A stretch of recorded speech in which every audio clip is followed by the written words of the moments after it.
Mesdames, Messieurs, bonjour. Merci de nous avoir rejoints pour cette nouvelle série de webinaires. La société Eliac est excessivement heureuse de vous accueillir à nouveau. Nous allons aujourd'hui vous présenter l'iPad au service de la pédagogie et surtout essayer de parler de tout ce qui peut se passer dans l'expérimentation, dans l'inspiration en fait que l'ensemble en fait des professeurs, des écoles, des professeurs, des élèves peuvent avoir.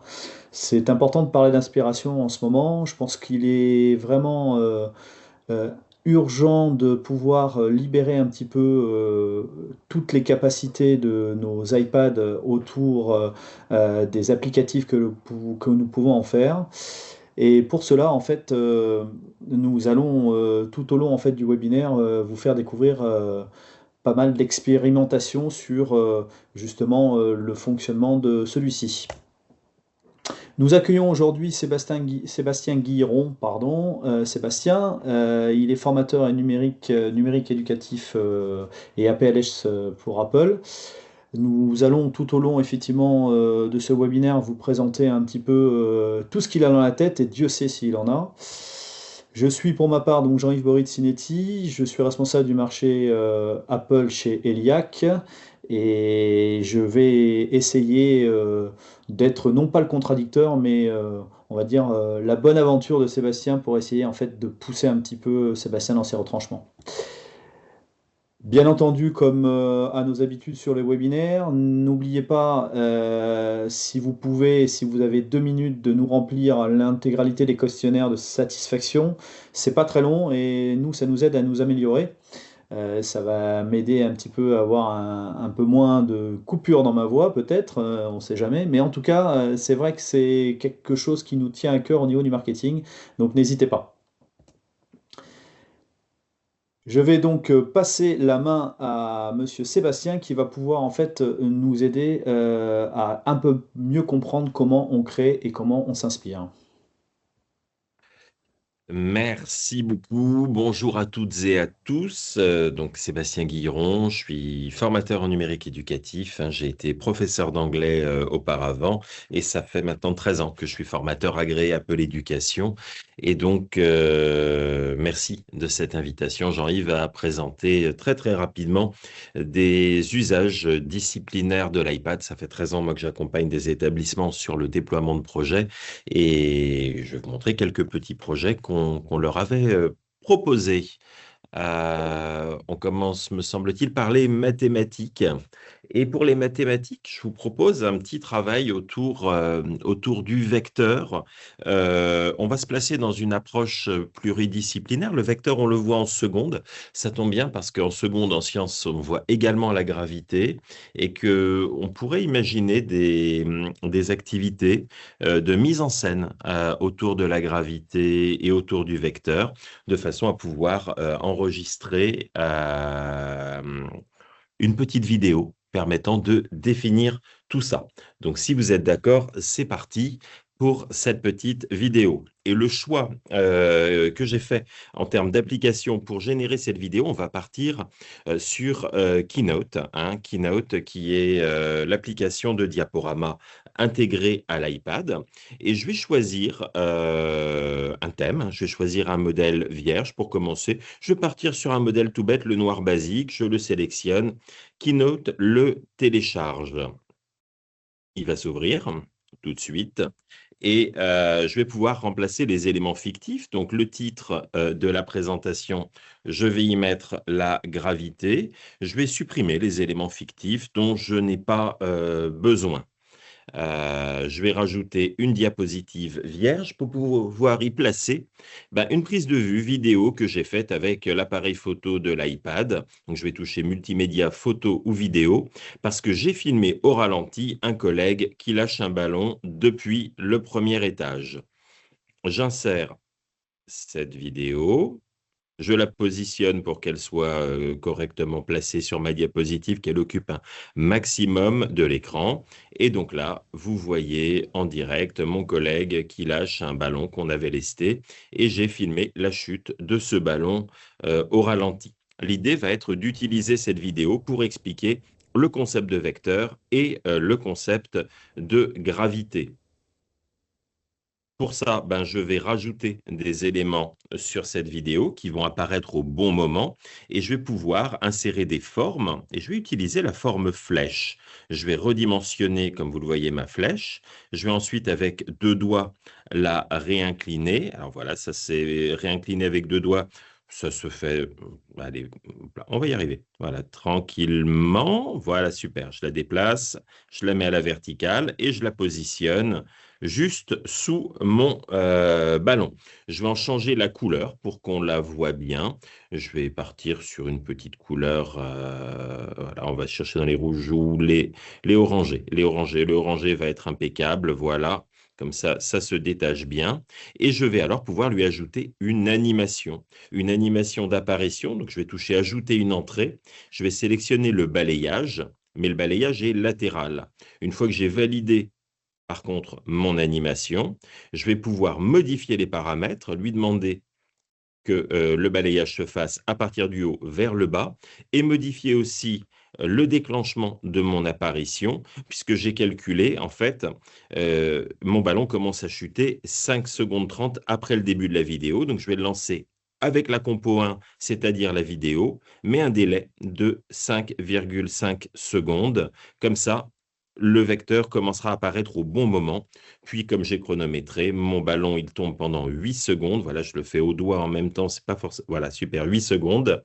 Et dès lors, le vecteur devrait apparaître juste après la chute de mon ballon. Je teste avec la lecture du diaporama. Voilà, je lance la vidéo. On va lâcher le ballon et on va bien voir, voilà, le vecteur se trace. Alors, on voit bien que mon ballon accélère, hein, en tombant, mais le vecteur se trace en suivant la trajectoire de chute du ballon. C'est un vecteur, ça a donc un point d'origine, un point d'arrivée. Je vais pouvoir ajouter des petites étiquettes dessus, des étiquettes de texte, hein. Je vais mettre voilà, le A et le B pour mon vecteur AB. Je vais remettre tout ça en forme en le mettant en gras pour qu'on voit bien le texte, en changeant la couleur, voilà, même couleur que le vecteur. La taille un petit peu, on va l'agrandir un petit peu, voilà, on va mettre du 90, super. Et on va replacer l'étiquette, voilà, au point d'origine. Je vais copier-coller cette étiquette pour éviter de refaire toute la mise en forme et mettre l'autre en bas avec le B. Et voilà qui est fait.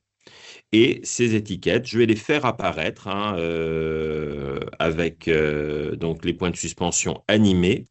Ajouter une entrée. Je vais opter là pour l'apparition.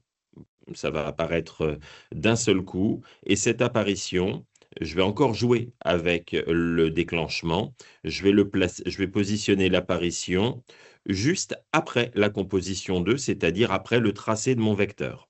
Idem pour l'étiquette B, ajouter une entrée, apparition. Donc, je suis dans le menu, en fait, je n'ai pas besoin d'en sortir. Je le fais juste après la composition 3 sans délai. Et là, donc, A et B apparaîtront juste après le tracé de mon vecteur. Il me reste un point important, ça va être ajouter de l'oralisation. Pour ça, je vais utiliser la fonction enregistrer l'audio qui m'ouvre le dictaphone intégré à Keynote. Et là, pour le coup, je vais pouvoir enregistrer une définition en audio en touchant le bouton enregistrer. Quand je vais le faire, il va me demander une première fois l'accès au micro normalement. Alors, allons-y. Une seconde. Voilà. J'autorise l'accès au micro. Et donc, le vecteur AB a un point d'origine, un point d'arrivée et est limité en longueur.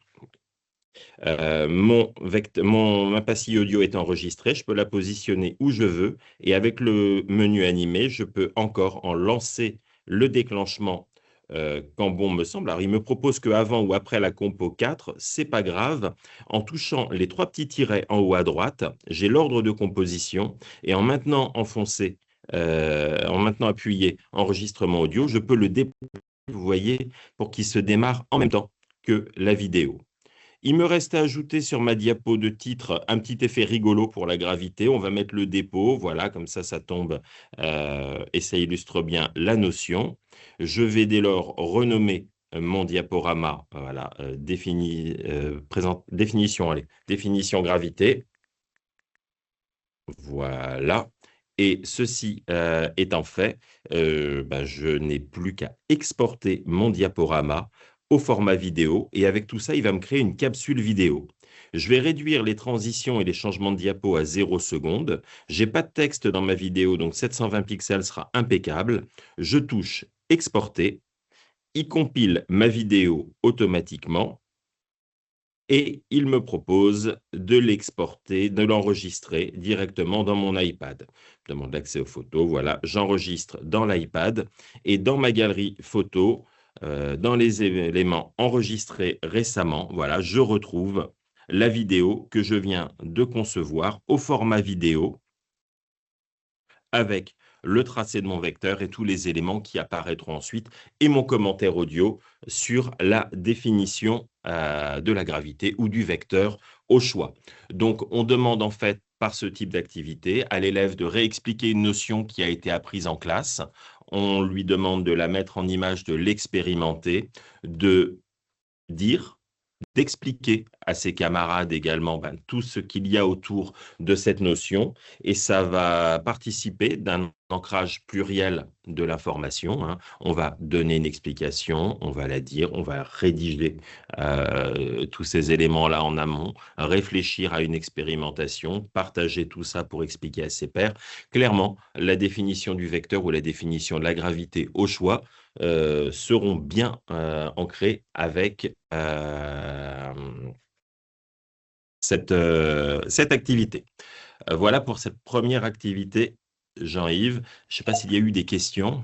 Non, on va prendre les questions à la fin si tu veux bien, Sébastien, pour plus de Très bien. fluidité. Par contre, ce que je peux remarquer quand même, c'est la capacité d'insertion en fait à l'intérieur d'un diaporama et d'une petite vidéo comme ça, la capacité donc vidéo, la capacité audio, et puis cette facilité aussi à pouvoir exporter dans un format autre.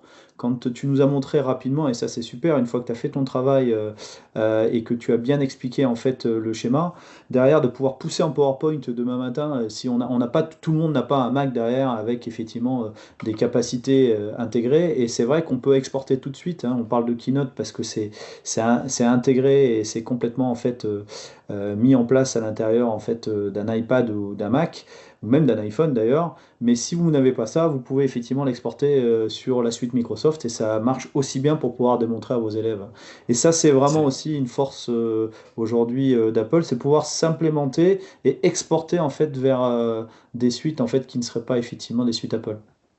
sur les suites bureautiques hein, qui peuvent être proposées sur tablette, Keynote est la seule à proposer l'export au format vidéo en Ah ouais, mobile. c'est vraiment. PowerPoint que tu citais va le proposer effectivement sur les versions desktop dans les ordinateurs, mais en tablette, en mobile, il n'y a que Keynote hein, qui aujourd'hui propose de générer une vidéo à partir d'un diaporama. Ça évite de passer par un logiciel de montage vidéo qui parfois peut être très lourd à prendre en main et ça permet de faire des petites choses comme ça très très facilement, juste en jouant avec les transitions, les animations, d'avoir quelque chose qui est propre à la sortie rajouter de l'oralisation dessus. Ça se fait relativement simplement. Ouais, c'est vraiment très bien. Bah écoute, super. En tout cas, bravo, bravo pour la démonstration. C'est vraiment flagrant. Alors, Merci. tac, on passe donc maintenant aux sciences. Dis-nous tout, Sébastien. Eh bien, aux sciences, là, cette fois-ci, moi, je vous propose purement sciences. On va se placer en sixième, on va se placer en SVT et on travaille sur la classification des arbres et des végétaux. Donc, on est en SVT sixième, on a fait une petite sortie. Et dans le cadre de cette petite sortie, on a pris l'iPad sous le bras et on a pris pas mal de photographies d'essences d'arbres qu'il y avait autour du collège. Pour mettre tout ça en forme, c'est parti. On va utiliser attention surprise, Numbers et photo, les fonctions d'IA intégrées à photo. Numbers, on va l'utiliser non pas comme un tableur, mais vraiment comme comment, un classeur numérique. Donc, je vais ouvrir Numbers et je vais sélectionner mon tableur. Je vais pouvoir retirer le tableau dans Numbers parce que ça, c'est la force de Numbers. Je peux avoir un grand espace vierge. Je vais ensuite aller sélectionner les photos de plantes que j'ai prises. Et là, j'ai une feuille de chêne et je vois dans la galerie photos en haut à droite qu'il y a un petit bouton information et quand je le touche, hop, il m'indique l'essence. C'est une feuille de chêne. Je vais donc pouvoir réutiliser directement cette feuille de chêne dans mon tableur en touchant le petit avant. Alors, je vais renommer ma feuille en arbre à feuilles lobé. Voilà. Et je vais ensuite toucher le bouton multimédia pour insérer ma feuille de chêne, qui est une feuille lobée, dedans. Voilà ma photo. Et je vais ajouter une petite étiquette en dessous pour préciser qu'il s'agit du chêne. Voilà qui est fait. Cette feuille, je vais la dupliquer 2 fois parce que je vais avoir d'autres feuilles et d'autres types d'arbres à insérer dans mon tableur. Et je vais retourner tout de suite dans ma galerie photo, voir les autres photos que j'ai prises. Et voici une autre photo pour le coup. C'est du frêne, me dit l'IA intégré à la galerie photo. Donc je touche juste le petit i, voilà, c'est du frêne. Donc, je vais pouvoir insérer cette deuxième photo. Je vais commencer par renommer. Le frêne, c'est un arbre à feuilles composé. Donc, je vais remplacer feuille lobée par feuille composée. Je vais ensuite toucher mon image, toucher le petit pinceau. Et dans le menu image, je vais pouvoir remplacer ma photo. Je vais aller choisir la photo de ma feuille de frêne. Voilà qui est fait. Et je vais ensuite renommer la petite étiquette en dessous, le frêne. Voilà. On retourne dans la galerie photo, voir un petit peu la troisième feuille et alors là, je touche de nouveau le petit bouton d'information en haut. Et là, je ne reconnais pas l'Esculus hippocastanus. Qu'est-ce que c'est que ça? Je vais pouvoir toucher le nom.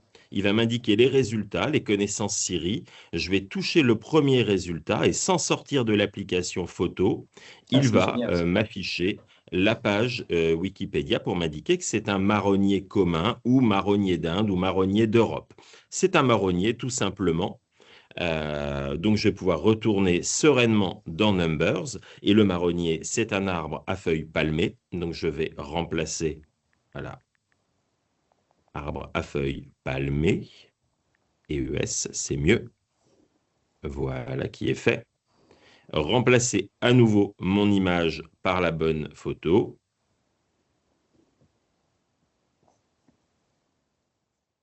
Et voilà. Notez au passage que les interfaces entre Numbers, Keynote et Pages sont quasiment toutes les mêmes.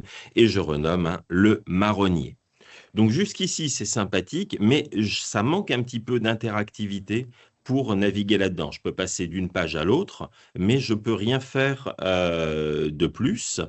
Donc ce que je vais commencer par faire déjà, je vais renommer mon tableur, hein, histoire de l'intituler classification hop là, des arbres. Voilà qui est fait. Et pour naviguer plus facilement, je vais toucher le petit plus et ajouter une nouvelle feuille qui va me servir de table des matières. Je vais supprimer le tableau, déplacer ma feuille en tête de mon classeur et je vais, en double tapant, la renommer table des matières. Je vais pouvoir insérer dans ma table des matières des petites étiquettes de texte avec le bouton objet texte. C'est le même menu que ce qu'on a utilisé tout à l'heure hein, pour la flèche. Ouais, Et je voilà, vois, je vais ouais. mettre mes arbres à feuilles lobées. Voilà qui est fait. Je vais pouvoir ajouter un lien et je vais pouvoir ajouter un lien vers une feuille présente dans mon classeur et la sélectionner. Donc, je vais en fait transformer cette table de matière en table des matières interactive. Ce petit élément, je vais le copier, je vais le coller 2 fois, ma petite zone de texte, ce qui va me permettre de gagner du temps ensuite. Donc, je vais renommer arbre à feuilles lobé Et enfin, le numéro 2, le numéro 3, je vais les redimensionner un peu aussi parce que la flèche, elle me gêne un petit peu là pour bien voir. Voilà, partie 2, hop, on est sur les arbres à feuilles composés. J'ai du mal avec l'accent. Hop, voilà. Et arbre à feuilles palmées. Voilà qui est fait. Je vais pouvoir éventuellement, enfin, je vais d'abord corriger les liens, bien sûr, puis je vais pouvoir ensuite éventuellement travailler voilà, sur la mise en forme. Donc, je mets la bonne brique vers la bonne feuille et je vais passer un petit peu tout ça, voilà, avec l'onglet texte. Je vais utiliser les mises en forme titres. Ah, les feuilles, comment le caractère sont un peu grands. J'étire un petit peu mes zones, voilà, pour que ce soit propre visuellement parlant. Puisqu'on est dans le visuel, on va utiliser le menu objet et on va aller se chercher avec la petite loupe une petite icône d'arbre, voilà, pour illustrer tout ça. Tiens, j'en ai avec une branche avec quelques feuilles, ça va être impeccable pour le travail que je suis en train de faire. Je vais déplacer un petit peu tous mes objets. Voilà, on va les sélectionner uniquement le texte, on déplace. On va déplacer également mon petit arbre. On va en changer la couleur avec le petit pinceau dans le style. Voilà, on va mettre un arbre en vert. Et dès lors, vous voyez, si je vais au-dessus du lien, il me propose d'accéder à la feuille. Alors ça, c'est un peu long. Par contre, vous voyez, alors ça, les liens fonctionnent bien. Quand je fais accéder à la feuille, j'accède à chaque fois à la feuille de mon classeur. Et si j'utilise le bouton verrouillé en haut, eh ben, dès lors, le lien n'apparaît plus et il s'exécute automatiquement dès que je vais toucher la petite zone de texte. Donc j'ai utilisé un tableur, mais j'en ai fait un classeur. J'ai aussi utilisé l'IA qui était intégrée à l'application photo pour pouvoir identifier les essences végétales que j'avais sous les yeux, parce que ça aussi, c'est une fonctionnalité qui est implémentée depuis quelque temps dans l'iPad. Voilà, Jean-Yves. Je trouve que cette force des applications implémentées qui sont dans l'iPad sont géniales parce qu'en fait elles sont vraiment elles forment comme une seule application et tu les mélanges en fait vraiment bien. On prend une photo, on va la récupérer, elle s'intègre complètement. Il n'y a pas d'ouverture d'application, de fermeture, aller revenir sur on va dire le dock pour aller chercher l'application. C'est vraiment bien fait et puis c'est vrai que finalement bon, moi qui suis pas un fan d'Excel ou de Numbers que j'aime bien, c'est une facilité de pouvoir mettre de l'image, simplement des liens, et c'est compréhensible. Je trouve que c'est vrai que c'est assez bluffant. En tout cas, On- oui, j'aimerais bien être un petit enfant ou adolescent et pouvoir en fait suivre tout ça dans tes cours. Franchement, c'est vraiment intéressant. Vraiment deux, très deux- très bien en tout deux- cas. Deux points là sur ce que tu évoques, hein, sur lesquels je vais rebondir. Moi, pendant des années, j'étais en charge du B2I, hein, du brevet informatique et Internet. Et en collège, en sixième, là, tu vois, quand tu dis insérer facilement une photo, quand on était sur ordi et qu'il fallait mémoriser une arborescence pour bien voir dans quel dossier on avait stocké sa photo, en sixième, c'est un concept qui est quand même très, très difficilement envisageable, matérialisable par l'élève Ouais. cette notion d'arborescence. Pouvoir très très simplement toucher, c'est dans la galerie photo, donc j'y accède. Et je passe d'une application à l'autre très facilement. Tu ajoutes à ça le fait que tout va s'enregistrer automatiquement avec le nom, ça simplifie énormément les choses. Là, on était sur un contexte élève de sixième. Pour le coup, c'est quelque chose de relativement simple et abordable à faire. Et puis Ouais. Numbers, ben, il a ce détournement pédagogique très classique. On l'utilise beaucoup comme un tableau blanc.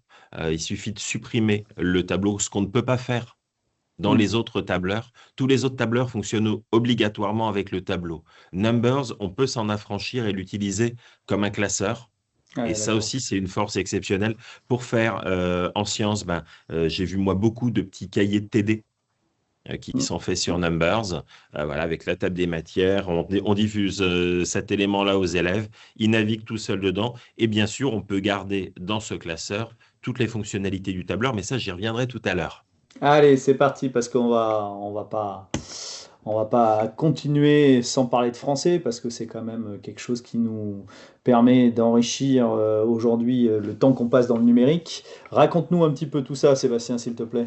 Alors, cet atelier, il émane de la réforme qu'il y a eu, la réforme du lycée, hein, qui est passée il y a quelques années, et il y a une instruction officielle qui est passée il y a une instruction qui est passée dans les IO en lettres, qui était construire l'édition numérique enrichie d'un texte. Et ça peut poser problème à pas mal de collègues. Et donc, ce que je vous propose de voir tout de suite, c'est comment on va pouvoir utiliser l'iPad pour atteindre cet objectif de construire une édition numérique enrichie d'un texte.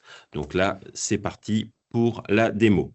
Ce qu'on va faire, on va utiliser Pages parce que Pages, en fait, il y a un format de livre numérique dedans qui va être très pratique pour pouvoir fixer complètement la mise en forme. Je vais ouvrir Pages et je vais aller choisir dans les modèles de livres un livre, voilà, le guide, il est pas mal. Comme d'habitude, il charge le modèle et il l'ouvre. Je vais dès lors supprimer les pages supplémentaires qu'il m'a mises parce que je ne vais pas m'en servir et je vais juste travailler, pour l'instant, je vais insérer une page vierge, puis je vais travailler sur la couverture et je vais changer le nom. Je vais travailler sur un poème de Du Bellay, Heureux qui comme Ulysse. Donc je vais rentrer le titre du poème et le nom de l'auteur. Voilà, je vais renommer bien évidemment mon document comme à l'accoutumée Heureux qui comme Ulysse.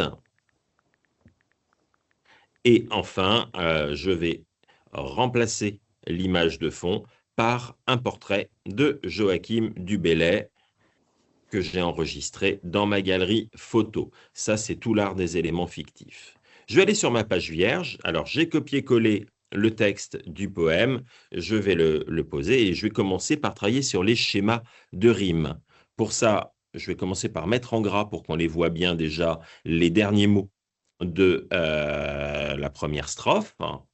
Et une fois que c'est fait, ce que je vais pouvoir faire tout simplement, c'est mettre en couleur les mots. Voilà, je vais me placer en vert les rimes dites A et je vais, voilà, donc âge et voyage.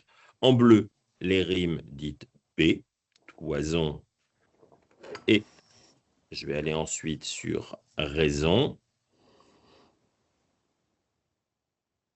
Voilà qui est fait.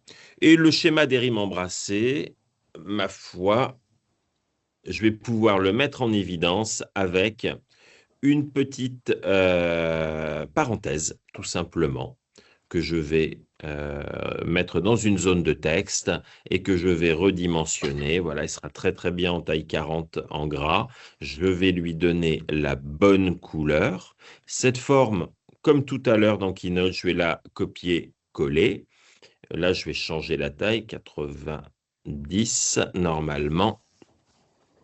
Un peu petit le 90, je vais peut-être redimensionner en 100, voilà qui est fait. Et je vais là encore changer la couleur pour la basculer dans la même couleur que les rimes et donc bien voir qu'on a ce schéma de rimes dites embrassées. Jusqu'ici, c'est sympa, mais en termes d'interactivité, ça casse pas trois pattes à un canard. Je vais pouvoir insérer d'autres éléments et là, je vais choisir la galerie d'images parce qu'en fait, Joachim du Bellay, il nous parle de plusieurs lieux dans le poème. Et ça tombe bien, j'ai fait des recherches et j'ai des photos là encore, dans ma galerie, je vais insérer les 4 photos des 4 lieux et je vais pouvoir y mettre des petites étiquettes en dessous des petits sous-titres. Donc, le mont Palatin, puis le Tibre, que voilà. Ça va me permettre de mettre le poème un peu en image. Le Loir, cher à du Bellay. Et enfin, le Petit Liré, où il est né. Alors, c'est pas dans le bon ordre, mais ça, c'est pas grave, parce qu'avec le petit bouton format, hein, le petit pinceau au-dessus, je vais pouvoir réorganiser mes images et mettre le Mont-Palatin en dernier, voilà, le Loir en premier, et les titres que j'ai donnés aux photos collent à chaque photo.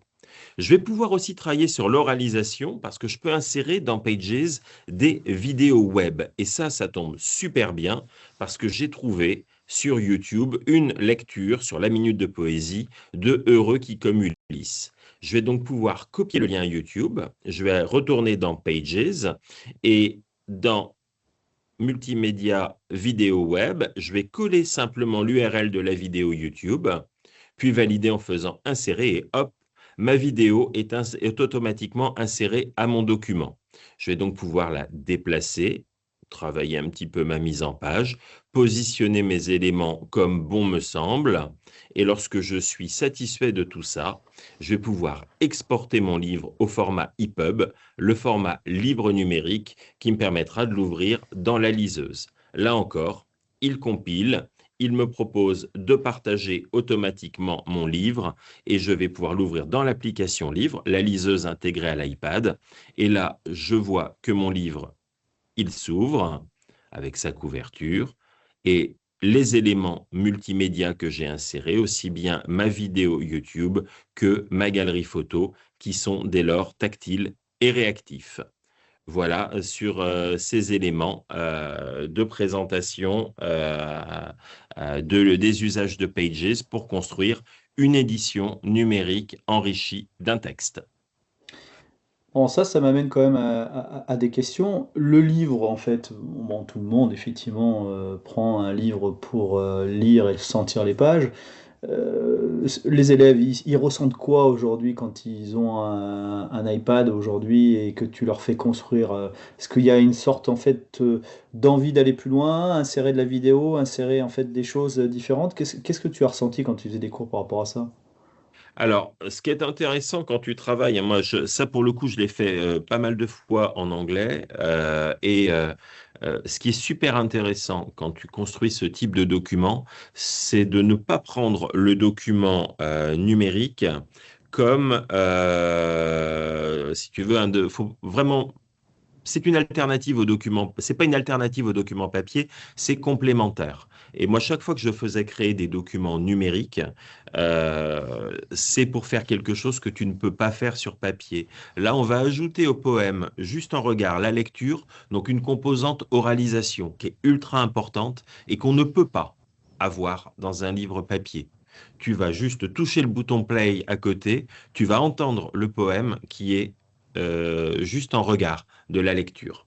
D'accord. Ensuite, tu vois, sur des livres papier, moi je suis quand même un assez gros lecteur, et je garde un souvenir assez intéressant d'une expérience de lecture si je peux le citer, je crois que ça fait quelques années maintenant, le Da Vinci Code qui était sorti à l'époque en édition illustrée. Mhm. Je ne sais pas si tu avais vu ces Ouais, éditions, j'ai vu. c'était des Ouais. livres très très larges, et en regard de l'histoire, il y avait les photos des lieux, ce qui Ouais. apportait aussi une dimension, une autre dimension à la lecture, où pour le coup, alors, on n'imagine plus le lieu, on le voit, mais on imagine les personnages, on se projette dans une sorte de petit film, et ajouter en regard du poème les lieux et pouvoir les faire défiler dans la galerie photo sans que ça prenne trop de volume, trop d'espace à l'écran, ça aussi, c'est une fonctionnalité multimédia qui est intéressante. Donc là, je compare pas le support avec un support papier, puisqu'on est clairement sur du support transmédia. Et Ouais, c'est comme d'accord. ça que je conseille de l'aborder. Sinon, il n'y a pas D'accord. d'enrichissement. Ouais, je comprends. Alors, on a parlé français, bien entendu. L'intérêt aussi, c'est de pouvoir travailler aussi nos langues étrangères parce qu'elles sont importantes. Bien Je sûr. suppose que tout ce que tu viens de nous montrer en français, ça peut être fait dans une autre langue. Il n'y a pas que l'anglais, bien entendu, en plus. Et il n'y a pas que l'anglais, ça peut être fait dans d'autres langues, bien évidemment. Ça peut permettre d'illustrer tout un tas de choses. Moi, je faisais faire à mes élèves une de mes activités préférées. Je vous ai montré tout à l'heure comment utiliser Keynote pour faire des petites vidéos en diaporama commenté. Ils présentaient des séjours à New York qu'ils inventaient. Et D'accord. c'était intéressant de se faire un petit livre de voyage avec la plaquette du Génial. séjour et l'explication vidéo Ouais. juste à côté, tu vois. Et là, Ouais, c'est super. on centralisait dedans toutes les productions de la classe et après, on repartage. D'accord. Ah Et non, là, il c'est y a ce vraiment petit top. côté un peu support support transmédia interactif, où là, tu vois, on va partir sur du Keynote pour créer la vidéo, qu'on va insérer dans un Pages pour l'ouvrir à la fin, pour avoir un support qu'on va ouvrir dans l'application Livre, et un D'accord, support qui, en plus, le support EPUB, il conserve la mise en page, hein, comme vous l'avez vu, et il n'est plus modifiable quand on l'ouvre sur l'iPad. d'accord.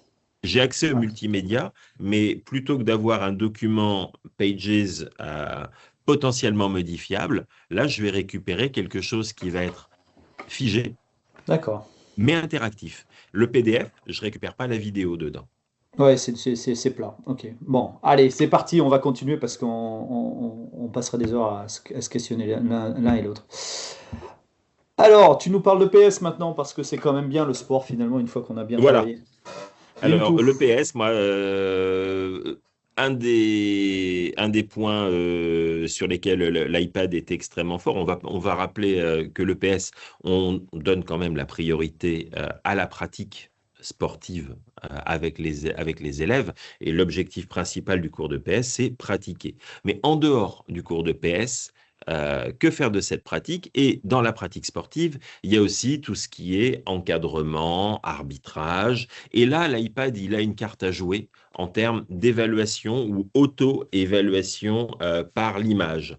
Donc là, l'idée, c'est que on est en pratique en cours de PS, les élèves vont se photographier et en dehors de la classe, eh ben, je vais vous montrer tout de suite comment ils peuvent évaluer ou auto-évaluer ce qu'ils ont fait. C'est parti pour ça et on va pas aller chercher très très loin, on va aller chercher juste l'application photo. L'application photo, elle est très riche, comme vous avez vu tout à l'heure, avec les éléments d'intelligence artificielle intégrés. Là où je vais l'utiliser, moi, vous voyez, j'ai une photo d'une personne en train de faire du gainage. Cette photo, je vais pouvoir l'enrichir en touchant les petits curseurs en haut, au-dessus de la photo, avec modifier et je vais pouvoir y insérer des éléments en touchant le petit crayon pour annoter. La barre d'annotation s'ouvre, je peux annoter au doigt, mais avec le plus, je peux ajouter des formes. Et j'ai encore, vous avez compris que j'aimais bien les flèches, je vais pouvoir insérer une flèche, mais je vais pouvoir éventuellement, vous voyez, transformer cette flèche en retirant les fins de ligne, juste en trait, de façon à évaluer ben, la rectitude, hein, que le corps est bien, bien droit. Alors, je peux conserver deux flèches ou je peux les retirer suivant ce que j'ai à montrer. Et je vais vous montrer comment on utilise ça tout de suite. Voilà une première forme de placer. Je vais placer une deuxième flèche à l'arrière du côté des pieds pour indiquer que là, il y a une force qui va s'exercer vers l'arrière, vers le talon. Cette D'accord. forme, en touchant les deux petits carrés avec le plus, je vais pouvoir la dupliquer et la déplacer en direction de la tête. Voilà, pour indiquer qu'une deuxième force va s'exercer vers l'avant et que ben, justement le gainage, hein, c'est l'équilibrage entre ces deux forces. Voilà, donc positionner tous ces éléments-là. Après, quand je les retouche, je peux gérer l'opacité avec le petit cercle. Je peux gérer aussi, si je touche le trait, la couleur, voilà, pour mettre un petit peu tout ça très clairement en couleur. Je peux rajouter du texte au-dessus. Et il y a un élément que je ne vous ai pas montré, que moi que j'adore dans photo, c'est la règle, parce que la règle va me permettre de m'assurer que voilà, le corps Fabuleuse. a une inclinaison et elle sert également de rapporteur. Donc, je vais pouvoir mesurer l'inclinaison du corps. Voilà, on est sur quelque chose de très plat, normalement inférieur à une dizaine de degrés hein, pour du gainage. Là, 7 degrés, on est impeccable. Donc, voilà comment déjà les fonctions d'annotation peuvent nous venir en aide. J'ai un petit tic bleu en haut à droite. Quand je le touche, ça valide et je fais OK pour enregistrer mes modifications. J'ai une deuxième photo, un petit clin d'œil à Eliac. Je crois que vous êtes sponsor de la Fédération française de rugby. Donc, j'ai pris Exact, une petite exact. photo extraite d'un match, d'un plaquage au rugby, et on va vérifier que le plaquage est bien réglementaire de la même façon. Je vais ajouter une forme, je vais reprendre ma flèche et je vais la transformer en ligne, en retirant les fins de ligne. Je vais la mettre en rouge et je vais positionner voilà, cette flèche au niveau du buste hein, du joueur. Alors là, je serai trop, voilà, on va se mettre au niveau de la taille pour un plaquage réglementaire qui doit avoir lieu entre la taille et le sol. Je duplique ma forme, je mets le sol, je peux même étirer, vous voyez, les éléments pour vérifier que le plaquage, en l'occurrence, il a bien lieu entre la taille et le sol, il est bien réglementaire et je peux valider mon, mon comment, mes modifications avec Ton le bouton positionnement, ouais. OK. Ouais, d'accord.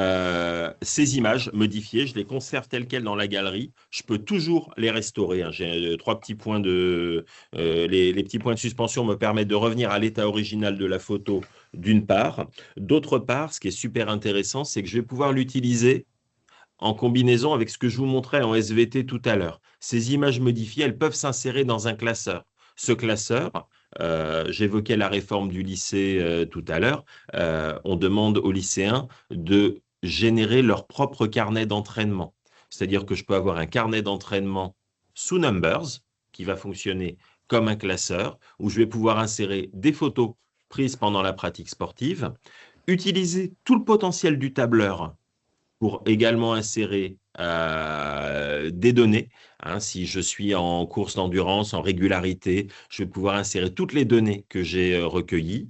J'ai même dans Numbers la possibilité de me classer par étoile et indiquer le ressenti de la fatigue. Tous ces éléments-là, je vais pouvoir en fait travailler en combinaison sur plusieurs applications pour arriver à des résultats extrêmement riches. Là, ce que je vous montre, c'est vraiment des points, des démonstrations sur des éléments précis.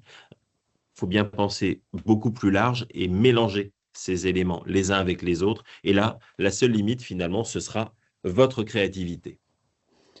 Bon, on a une question, Sébastien, je suppose que on peut faire la même chose sur de la captation vidéo, s'arrêter, essayer de mettre en place en fait une version où on va pouvoir annoter dessus aussi en disant la position est bonne, la position est pas bonne, que ce soit dans n'importe quel sport.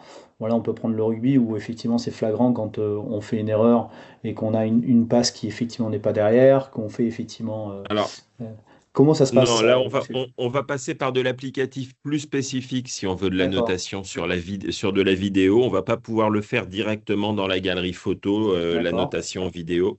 Là, pour le coup, on va vraiment faire de la notation sur de l'image. Sur de l'image, d'accord, ok, d'accord. Donc photo est plus dédiée à l'image. On peut travailler la vidéo en la raccourcissant, je suppose, comme on sait On bien peut, le faire, en travaillant en voilà, fait en travaillant la qualité en fait de tout ça. oui, Pour la captation vidéo, on est plus sur du iMovie, je suppose, ou des choses comme ça. on va être sur du iMovie où il y a même tout un tas d'applications dédiées D'accord, à l'EPS hein, qui permettent, pour le coup, là, d'intervenir directement sur de la correction en vidéo. Ne pas d'accord. oublier aussi, quand on parle vidéo, j'avais une deuxième idée qui me traversait l'esprit, qu'en EPS, ça peut être très intéressant d'utiliser, comme moi je l'avais fait sur la chute du ballon, ne pas oublier qu'il y a la possibilité de filmer au ralenti. Hmm. Là, c'est super Et ça. Ouais, donc, ouais. véritablement de redécomposer un mouvement au ralenti pour pouvoir vraiment faire pause sur le moment où ça va pas ou au contraire le moment où ça va impeccable et Ouais, bien travailler sûr. sur les postures, sur le... Voilà, je parlais du gainage parce que ça c'est quelque chose qui revient régulièrement quand on est en pratique gymnique par exemple. Mais alors, même s'il n'y en a plus aujourd'hui, moi ça m'a traumatisé en tant qu'élève le gainage en pratique gymnique. Bon, je t'avoue que le Euh, Fosbury, c'était pas non plus extraordinaire, hein. non, Quand on était jeune, c'était compliqué aussi, hein. oui, mais tu vas pouvoir décomposer le mouvement, le prendre au ralenti, D'accord, ouais, c'est génial. le C'est réutiliser. vraiment très bien. Alors, pour l'instant, Et ce qui a été extraordinaire, c'est que tu nous as montré en fait que des applications qui étaient implémentées dans l'iPad. C'est ça qui est génial, quoi. tout ça, c'est dans l'iPad au déballage et il y a pas de surcouche logicielle. On est vraiment dans des usages 100% iPad pour le coup. Ouais, ouais, c'est fabuleux. Bon, alors, bon, en tout cas, un grand merci parce que ça nous permet aussi Ok. d'avoir une ouverture vers un fonctionnement et un quotidien autour de l'iPad. On a essayé quand même de vous mettre en avant les applications qui étaient implémentées quand même sur cet outil.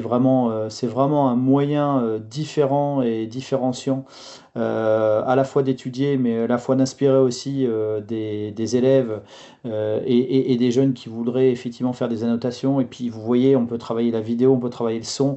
On fait un mélange de tout ça, et ce qui est quand même leur univers aujourd'hui.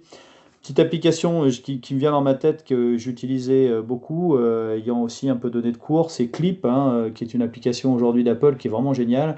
Et je vois beaucoup d'élèves qui s'en servent régulièrement et qui repoussent derrière leur activité vraiment à 100% sur leur inspiration. Et ça, c'est vraiment sympa. On a essayé en tout cas, nous, chez Eliac, de vous mettre en place des packs justement clés en main. On va pas on va pas vous embêter à expliquer ce que sont ces packs, mais on a essayé de vous faire en fait quatre packs différents pour que vous puissiez en fait partir si vous avez des idées pour pouvoir essayer d'aller mettre en place si vous n'avez jamais travaillé avec du numérique, de l'iPad ou éventuellement un fonctionnement aujourd'hui digital en classe. En tout cas, on a essayé de vous mettre en place quatre packs, le pack français, donc avec du tout en un, avec des capacités aussi à mettre en place en fait une petite armoire pour pouvoir les ranger, les recharger derrière, avec des formations tout compris. Donc ça, n'hésitez pas à joindre. On va vous pousser de toute façon juste une petite image avec nos QR codes. N'hésitez pas à nous joindre si vous avez des besoins. On a fait la même chose pour le pack math, hein, donc pour pouvoir travailler sur les mathématiques. On a essayé de se caler un petit peu à ce qu'on vous a montré aujourd'hui. Le pack EPS, bien entendu, pour pouvoir aller faire de la captation extérieure. Parce que c'est vrai que quand on est à l'extérieur, dès qu'on veut filmer, c'est quand même assez pratique d'avoir un iPad avec soi, de le filmer et de pouvoir avoir du rendu et évaluer derrière et motiver aussi l'ensemble en fait de nos élèves tout en utilisant en fait les outils digitaux. Donc ça c'est vraiment intéressant. On a mis un pack science et il faut vraiment que vous puissiez aller redécouvrir, travailler en fait autour justement de comment j'utilise le numérique en classe, comment je prévois de le faire. On a tout un tas en fait de fonctionnements différents. Ça peut être d'une tablette, mais comment je peux me brancher sur un TNI, comment en fait je peux interagir sur un vidéoprojecteur que j'ai dans ma classe parce que je suis dans une petite école primaire et comment je peux interagir. Donc n'hésitez pas à scanner le QR code. On va vous mettre la possibilité de le faire en replay pour pouvoir le scanner derrière. Vous rappelez aussi qu'on a une équipe dédiée en fait et d'experts, donc vous avez pu m'entendre, mais en attendant, vous avez quand même Thibaut qui est spécialiste éducation, est quand même quelqu'un qui fait de l'expertise et qui travaille au quotidien autour de tout cela. Adrien qui est notre référent technique et Valentin qui est notre référent commercial. N'hésitez pas, bien entendu, vous avez l'ensemble de nos agences qui vous permettent de mettre en place une relation et un lien local et régional avec Apple et Eliac. Donc n'hésitez pas à nous mettre en place un coup de téléphone ou éventuellement une visio complémentaire si vous avez des besoins. Je vous remets en place le fonctionnement du questionnaire rapidement. Et à vous les questions. Si vous avez des questions, on vous ouvre en fait la boîte de conversation et je vais en fait prendre déjà des questions parce qu'il y a déjà des questions. Et je vais te les lire, Sébastien, parce qu'elles sont souvent en fait, elles sont souvent à la fois pour vous et à la fois pour nous, vous les enseignants et nous en fait les experts. Alors la première question c'était quels sont les coûts pour les établissements? Existe-t-il des formules adaptées au budget école enseignant? Bon, ça, on va y répondre ensemble, peut-être, Sébastien, mais on sait bien qu'effectivement, les budgets et les coûts pour un établissement, comme je le disais, ça peut aller sur une formule tout en un, comme pour n'importe quel partenaire qui travaillerait effectivement et qui serait expert dans le monde Apple. On va vous proposer une tablette, deux tablettes comme une expérience plus privilégiée ou une pratique en fait que vous aimeriez en fait mettre en place. Je pense, vous voyez par exemple à un Greta, un CFA on en a dans nos régions qui veut filmer en fait l'art en fait d'un artisanat. Et donc du coup, pour filmer l'art de l'artisanat, ce qui est intéressant, c'est de pouvoir avoir un iPad, de filmer, de restituer et de démontrer en fait la capacité du travail en fait nous, on a des travails en fait sur des vitraux, par exemple, j'ai été visité il n'y a pas longtemps, sur un travail mécanique, sur un travail de menuiserie. Donc, vous voyez, on a tous ces fonctionnements-là. Ça peut partir d'un seul iPad. J'ai des clients qui ont acheté un iPad et qui voulaient vraiment un iPad, comment on capture, et donc une formation spécifique avec des APLS comme Sébastien. Et puis, on a toute une classe où, en fait, tout un appareillage sur l'ensemble des écoles. Voilà. Euh, Proposez-vous un accompagnement, une formation pour prendre en main rapidement ces outils? Bah oui, c'est Sébastien, ça, tu vas nous répondre. Dis-nous tout. Tu veux, oui, je vais répondre. Bah, ça, c'est pour le coup, c'est un peu mon métier. Et ce qu'il y a de bien, voilà, avec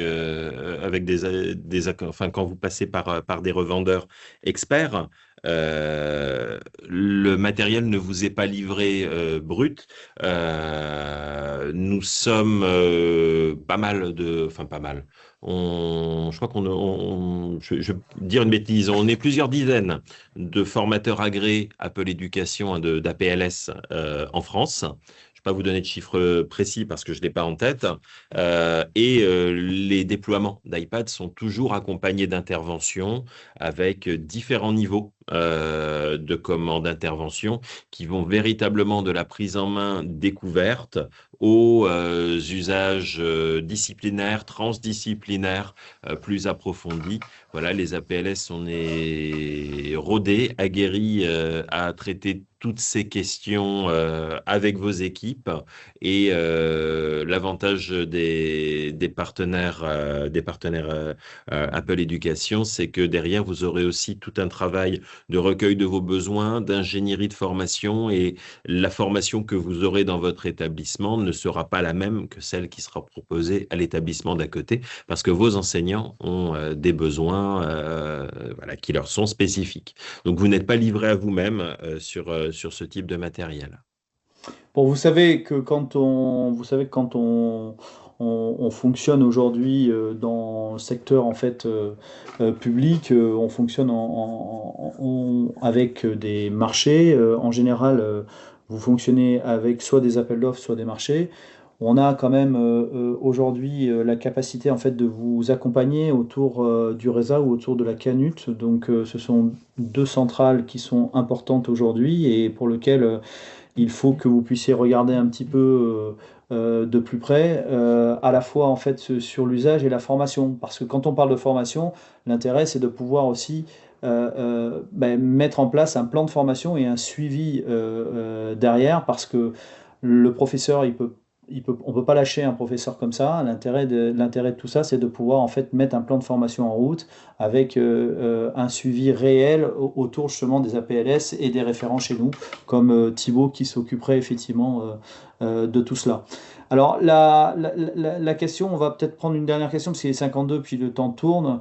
Avez-vous des exemples concrets montrant que l'usage de ces iPads augmente la motivation et l'autonomie des élèves? C'est quoi ton ressenti, Sébastien, sur ça? Alors là, pour le coup, justement, on va être sur du ressenti, hein, tout ce qui est motivation, autonomie. Alors, il y a des études qui ont été menées, hein, et je vous renverrai pour le coup des lectures universitaires sur ces éléments-là. Moi, par contre, si vous voulez un exemple concret, tout bête, de ce que je vous ai montré, l'idée de la définition du vecteur ou de la gravité en maths, elle n'est pas sortie du néant. Mon collègue de maths au lycée, avec les secondes, décide de leur faire un petit stop motion, hein, vous savez, du film d'animation, Ah oui. prendre les photos image par image, pour mettre en scène enfin, il leur commande une vidéo chacun, en bonus, hein, évaluée, une vidéo pour la définition de l'équation. Je vais retrouver. Qu'est-ce qu'une équation? Et donc, les élèves ont mis ça en images. Alors, certains ont fait du stop motion avec des petits Lego ou des Playmobil, où le personnage prend l'inconnu, la passe dans la machine qui mouline et qui ressort et qui assigne donc un résultat chiffré à l'inconnu. D'autres ont carrément fait ça sur des applications comme Minecraft. Et reste qu'ils ont été très nombreux à souscrire à l'activité.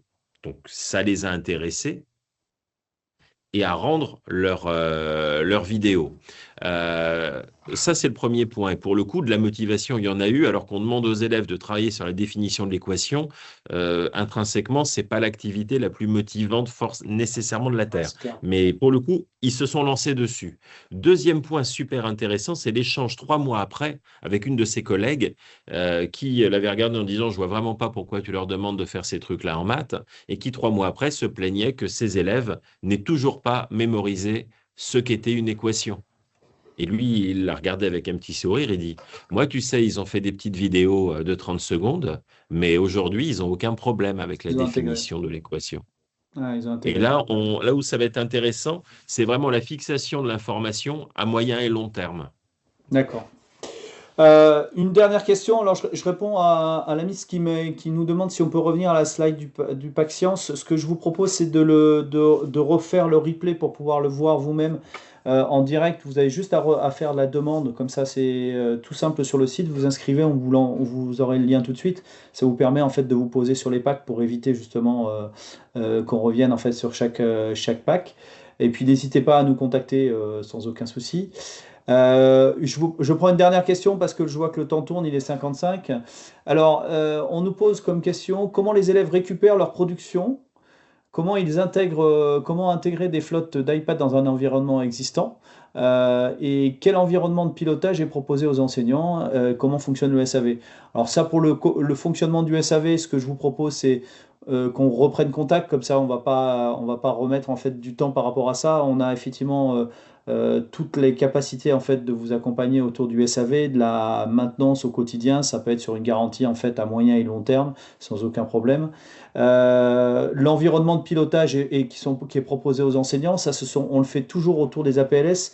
Hmm. Nous fonctionnons avec des APLS et ça, Sébastien, en fait, en est l'incarnation. On essaye au quotidien, en fait, justement, de travailler avec des enseignants experts parce que c'est pas nous qui mettons la pédagogie en face, hein, ça c'est sûr et certain. On peut avoir beaucoup d'opinions, mais encore une fois, la pédagogie, c'est un art, c'est un métier et ça s'apprend. Donc c'est pas là-dessus en fait nous en fait on intègre en fait des partenaires extérieurs.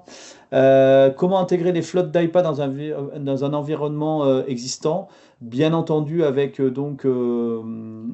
un fonctionnement en fait soit multiplateforme. Donc vous avez déjà en fait des produits qui peuvent être des produits du monde Android par exemple. On peut les mettre effectivement en totale interaction avec des MDM, ce qu'on appelle cross-platform. Nous utilisons Jamf quand c'est du monoplateforme, ce qui permet d'avoir en fait une expérience encore plus accrue parce que c'est quand même aujourd'hui une application qui est quand même dédiée depuis plus de 35 ans au monde Apple et vraiment ils poussent vraiment l'ensemble en fait des capacités et la gestion autour des iPads. Et alors comment on récupère leur production les élèves, Sébastien? Comment tu fais toi quand tu étais en classe? Il y a- Alors, il y a plusieurs façons de faire, hein. Soit on a un iPad de pilotage enseignant et il y a le protocole AirDrop, hein, qui permet de transmettre. Alors, le protocole AirDrop, il détecte un autre périphérique Apple, un iPad, Mac ou autre, en Bluetooth, et il crée un pont Wi-Fi en fait entre les deux pour transmettre à très grande vitesse des données. Quand je dis à très grande vitesse, hein, c'est une vidéo de 500 mégas et parvient dans l'appareil en face en l'espace de quelques secondes véritablement. Ah oui, ouais, c'est vraiment Sinon, bien. il y a toujours aussi ben, la possibilité du cloud, mais là, c'est un peu plus long à charger dedans. Mais il y a toujours du cloud qui est proposé avec et la possibilité de placer ces productions dans un classeur collaboratif. Le cloud, on peut y accéder depuis l'extérieur de l'appareil. iCloud est D'accord. parfaitement compatible avec d'autres plateformes. On peut utiliser iCloud sur un PC. Voilà. Ça, il y a aucun problème là-dessus. Sur le pilotage, il y avait peut-être aussi une question sur le pilotage en classe. Oui, Comme tu le disais, il y a des solutions MDM. Il y a aussi une application qui s'appelle En classe, hein, qui est une application Apple qui permet de superviser ce que les élèves font sur les iPads pendant la classe, un petit peu comme une console de pilotage dans une salle informatique classique. Sauf que là, on est sur une console iPad qui permet de visualiser ce qui se passe sur les écrans des iPads, quelles applications sont ouvertes, et même d'intervenir à distance pour éteindre l'iPad d'un élève sans aller nécessairement intervenir physiquement sur le périphérique. On peut le faire depuis une tablette enseignant. d'accord. Bon, bah écoute, Voilà. avec toutes ces informations, j'espère que vous, en tout cas, vous avez pu vous inspirer vous-même, essayer en fait de redéfinir aussi les créations et la créativité que vous avez au quotidien et que vous menez vraiment bien avec sûrement avec l'ensemble de vos élèves, de vos étudiants.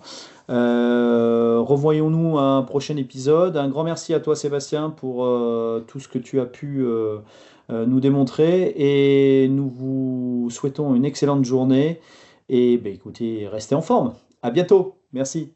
Merci de l'invitation, à bientôt.